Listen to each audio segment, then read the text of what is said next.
Hello, welcome to another chocolate tasting with a super taster Amanda. I'm Paddy from Creative Media, and we're tasting Ferrero Rocher bars. Now, I think everyone's heard of Ferrero Rocher, the little gold balls, and the famous Ambassador's Ball TV advert from the 80s. But Rocher bars, different kind of thing, aren't they? They're not really so much the kind of luxury pyramid of gold balls. They look like just everyday chocolate bars. Yeah, I think we saw these advertised somewhere, and I liked the look of them, and then we saw them in a shop and bought them, and we've just had them for quite a while and not got around to reviewing them. But I was thinking it'd be interesting because one of the things I don't like about the Ferrero Rochers is all the packaging. So they often come in those solid plastic cases, and then you get like the little cup case and then the gold bit on top. There's quite a lot of packaging, so I thought maybe with these you might get some of the same taste to the sort of nice pralininess, but without masses and masses of certainly no plastic, well, no solid plastic. So yeah, we've got a white bar, a milk chocolate original bar, and a hazelnut. Two of them say hazelnut, but they're actually all hazelnut, including the original. But so I thought we'd start with white and work to milk and dark. Yeah, so I'm going to be interested to see the difference between the original one full of hazelnuts and the dark. I guess one's milk chocolate and one's a dark chocolate. Yeah, well, the original Ferrero Rocher is a milk chocolate. Yeah, and they've all got the same amount of hazelnuts in. I don't know what this is made of. This packaging. Is it silver foil or something? It's some kind of foil. More than silver foil. It feels like some gold foil. Gold foil or plastic foil, and it kind of rips open. Open that.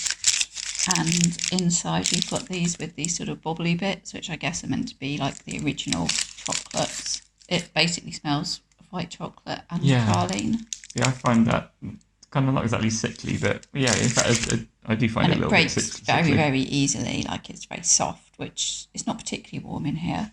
No. Do you want a whole one, or should we just share part of one? I'll try a whole one. Which one do you want? The one with the knobbly bobblies?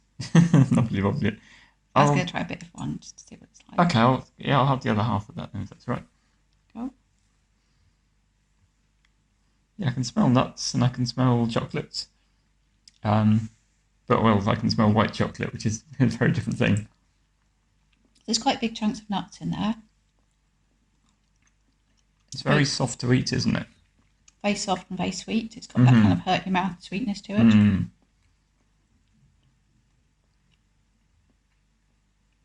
And a bit vanilla-y maybe, but I guess white chocolate is. Do you know if there's vanilla on the ingredients, or is it just... No. I think you may be eating more of that particular bar than me. Do you think? Is it not your thing? It's too sweet. I've never been a big white chocolate fan. No, I do like white chocolate. But you must prefer it to me, innit? So, put that one aside. And then we've got the original one. See, I do quite like the taste of the chocolate on the original Ferrero Rocher, so I'm hoping I'll like this. We had a giant Ferrero Rocher once, didn't we? That was pretty good. It was like this kind of size. Yeah, except it was hollow with Ferrero Rochers inside. It wasn't like... Yeah. It wasn't all full of Nutella-y stuff. No. With a giant hazelnut or anything.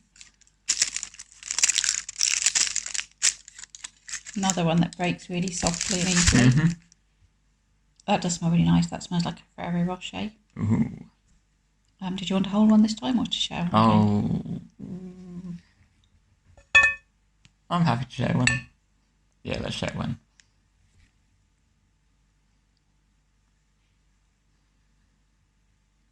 And again, there's quite big bits of nut in there. That smell really reminds me of some of those, maybe Nesquik or something. Do you get a bit of that? Or some of those sort of hot chocolate drinks. Yeah, or hot chocolate drink, yeah. Or, in fact, Nutella. It makes me think of Nutella. That's what it makes me think of, which would make sense, because does Ferrero actually make Nutella? I think it might do, yeah. I'm not sure. I'd have to look it up. That one's good, isn't it? Yeah.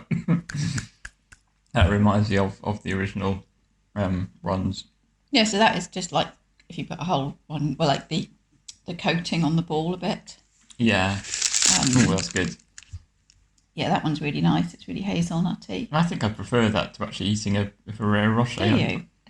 I know you have your special way of eating them, like kind Yeah, of removing the it doesn't really have outside a and special eating way. it in bits, but I I quite like that quite as much as eating a genuine Ferrero Rocher. And I suspect it's cheaper and certainly a lot less packaging. Dark, and it's nice and just a bit shiny. Oh, and that smells really dark. Ooh, yes, yeah. And it's a bit less. It's still quite soft to snap, but it's slightly harder. Mm-hmm. A bit more of a snap on it. Oh yeah, I can actually hear some snap. Whee! Right. It's got. And it's still got pretty much the same size bits of nuts. I think they're all the same filling. I think maybe filling wise, aren't they? It's just. Well, I don't know if the white one has got lighter coloured filling. The white one looks like the stuff the hazelnuts are embedded in is lighter. Mm-hmm. It's definitely lighter, and then these two it looks maybe more the same. Mm. This is a 55% chocolate one. It doesn't taste like some of the kind of I don't know if you call them craft chocolates, dark chocolates.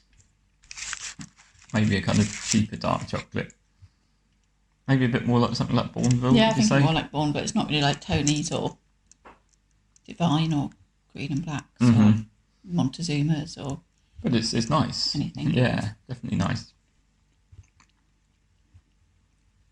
It's certainly more scoffable, isn't it, than some of those. Yeah. But I think you could scoff the milk chocolate one. Well, I could scoff the milk chocolate one quicker than the dark chocolate one. I think it would slow me up a bit, the dark chocolate one, which is a good thing. Yeah, so that's those. So what would you say about these three chocolates for other people thinking about eating them? I think if you want the sort of Ferrero Rocher praliny one, I think the milk chocolate one's definitely good, but it doesn't have that special experience of opening the little gold things. Yeah. And you can't really disrobe it, and it's not got that whole experience. But I think if you want something with less packaging that has the same taste, yeah, I would definitely say the milk chocolate one's good.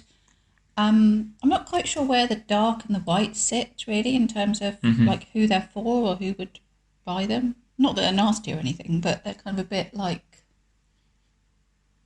yeah, I'm not sure really. The white one is really, really sweet, but it's not really a children's chocolate. Is the dark one vegan by any chance? Or, does it not contain any dairy? It's got butter and milk. Ah, right. So it's not vegan. Yeah. So they've missed a bit of a trick there. They could have had a vegan Ferrero Rocher. And it just, like I think probably with the dark one, I'd probably prefer a good quality, ethical. I mean, this says it's 100% sustainable cocoa. Oh, but good. I'm not quite sure what that means, whether that means it's sustainable, the people farming it have got sustainable lifestyles, or whether the cocoa itself is sustainable.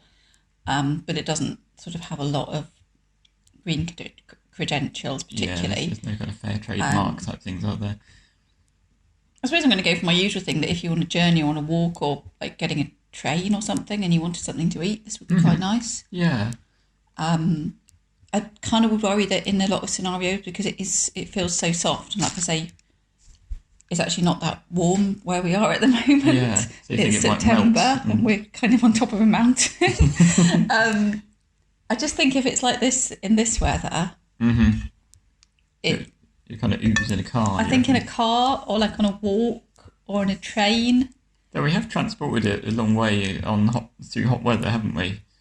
So it's not melted. Yeah, it's not melted, and it's still really super crispy looking. Like the mould is still really super crisp. But so it might survive. Yeah, But it would melt in your fingers, wouldn't it? I think. I guess that lots of chocolate is trying to work out who the market is, isn't it? It's a bit like we're saying with Toblerone, like who is it actually for? Yeah. Yeah, if anyone's got any ideas of who Toblerone is for, let us know in the comments. Who's it marketed for? Ads and for. Exactly. And the same with these. It's like obviously the balls are kind of like gifts. Or if you're going to a dinner party or want to thank someone for looking after the cat or like Secret Santa or something. They seem to be that sort of gift level thing, whereas a bar...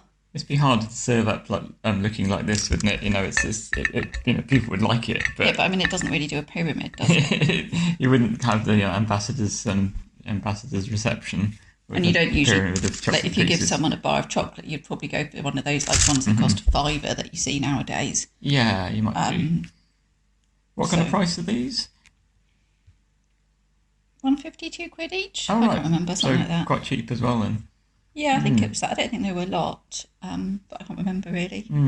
So they'd be an alternative to something like fruit and nut, wouldn't they? But without the fruit, the fruit and nut chocolates, or maybe like a Yorkie bars or biscuits, aren't they? Not nuts, but just a kind of alternative to a nutty chocolate.